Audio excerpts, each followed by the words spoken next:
Sebelum kita mulai videonya, jangan lupa klik tombol like, juga share. Pastikan juga kalian klik tombol subscribe dan nyalakan lonceng notifikasinya agar kalian tidak ketinggalan update terbaru cerita dari kami. Nah, jika sudah, langsung kita ke ceritanya. Kembali lagi bersama saya Edwin Hairil Dan saya Jen. di Suar Malam.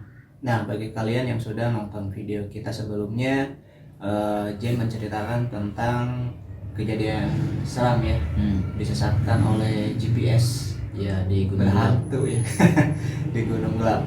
Nah, seperti cerita yang sebelumnya, kita pengen tahu nih, setelah sampai di Pantai Santolonya, kan di perjalanannya lu digangguin nih sama ya ada satu momen dimana si GPS-nya ada aneh lah gitu ya. Untuk kalian yang belum nonton videonya, sebaiknya kalian juga nonton video sebelumnya ya. Biar tahu apa maksud dari si GPS yang menyesatkan teman saya si Jen ini. Nah, gua mau tanya nih Jen, kan kemarin sempat kita potong nih ya, biar ada di part 2. Sesampainya di Pantai Santolo kan, di situ ada cerita pengalamannya lagi, apa baik-baik aja tuh di Santolo? Kalau di Santolonya alhamdulillah itu ya baik-baik saja. Cuman pulang dari Santolo itu saya pergi lagi ke pantai. Beda lagi pantainya bersama keluarga. Nah, di situ baru ada kejadian tuh. Oh, jadi kejadiannya tuh sebenarnya kalau pas rombongan yang waktu teman-teman itu yang di dalam mobil di Santolonya baik-baik aja nih sampai pulang. Tapi nggak lama dari situ lu juga pergi lagi ke satu pantai. Itu sama siapa? Sama keluarga. Sama keluarga ya.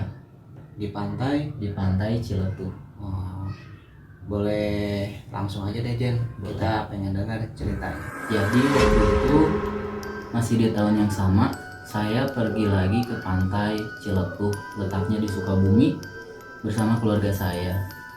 Kita pergi dari Bandung itu jam 7, kalau nggak salah jam 8, sampai itu sore hari sekitaran jam 3. Nah, sesampainya di pantai itu saya juga punya kebiasaan untuk suka berjalan-jalan sendiri ya di pantai. Nah, maka dari itu mungkin banyak yang pengen ngeganggu saya gitu di perjalanan. Waktu itu saya berjalan cukup lama ya, sekitar 1,5 jam sampai 2 jam. Saya menyusuri pantai sendirian, melewati bebatuan, juga sungai-sungai kecil, sampai akhirnya itu saya sampai di sebuah hutan gitu di pinggir pantai. Karena rasa penasaran ya yang besar gitu, saya akhirnya pengen masuk ke hutan itu sendirian. Waktu itu sudah pukul jam 5 sore kalau nggak salah. Masuk sendirian cukup lama, sekitar perjalanan setengah jam gitu. Tiba-tiba waktu sudah setengah jam berjalan itu, saya sampai di tempat yang ya cukup bagus gitu. Saya berhenti dulu di situ karena ya ngevideo sama foto-foto gitu, karena tempatnya cukup bagus juga, hutan di pinggir pantai. Tiba-tiba ketika saya lagi video-video sama foto-foto, ada suara seperti bunyi hewan-hewan di semak-semak gitu. Nah, karena saya panik, takutnya gitu hewan buas ya, akhirnya saya ambil kayu gitu, takutnya tiba-tiba nyergap atau gimana. Cuman ketika ditungguin nggak ada yang muncul apapun dari semak-semak itu, juga suaranya juga tiba-tiba hilang.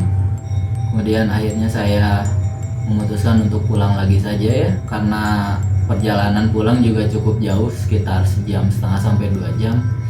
Estimasi saya itu waktu sampai di tempat penginapan itu sekitaran jam 7 malam, kalau nggak setengah 8.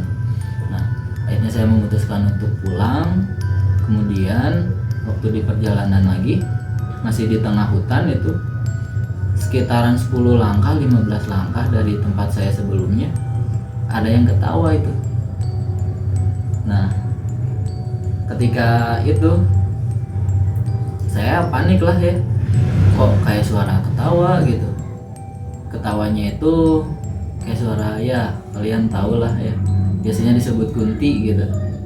Karena kondisi juga maghrib, bentar lagi adzan gitu, jam 5:30 lebih 15-an. Nah, saya hiraukan aja ya, karena saya juga mau keluar dari hutan itu, takutnya mengganggu atau apa gitu. Saya punten-punten aja, kalau bahasa Indonesianya itu permisi, punten itu. Nah, tidak begitu lama suaranya juga hilang ketika saya keluar dari hutan itu. Kemudian saya pulang, nyusuri pantai lagi sampai ke penginapan, itu tidak ada apapun waktu di pantainya itu, hanya di hutannya itu saja. Nah begitu ceritanya Win. Jadi waktu masuk ke hutan tuh udah masuk banget. Ya masuk banget, tengah-tengah hutan. Saya itu berhentinya di tengah-tengah hutan itu. Nah ketika cerita sendiri otomatis saya juga kan percaya nggak percaya gitu. Nah, soalnya hal mistisnya itu ya bisa dibilang ekstrim gitulah ya. Ekstrim. Nah, saya percaya nggak percaya sebelumnya. Nah, setelah saya pergi ke sana dan membuktikan sendiri gitu, ternyata iya memang di sana itu mistis gitu. Si tempat itunya. Dan berarti rata tuh kalau kloter pertama, kedua, ketiga mengalami semua. Kita mungkin kalau mau kita undang ke sini. Kalau tidak mungkin kita ceritain ya. Nah kalau buat teman-teman yang pengen diceritain langsung sama sumbernya, boleh nih kalian ramein aja di kolom komentar ya. Ada teman-teman lo di Diklat juga? Ya ada teman-teman di Diklat. Mungkin nanti informasinya pada Ini sangat rahasia ya.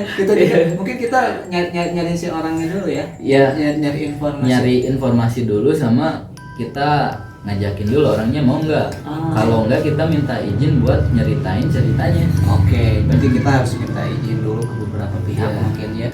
Sama mungkin nanti ke depannya bisa aja disamarin atau gimana. Kalau ya mungkin kita juga menghindari apa ya. Karena kan ini melibatkan banyak orang. Iya. Berarti itu kalau bisa dibilang ini kita sebelum ke part yang ini ya, ke part yang si cerita itu kalau boleh tahu kan di Bali ya. Pelatihan di Bali ya. Pelatihan apa nih?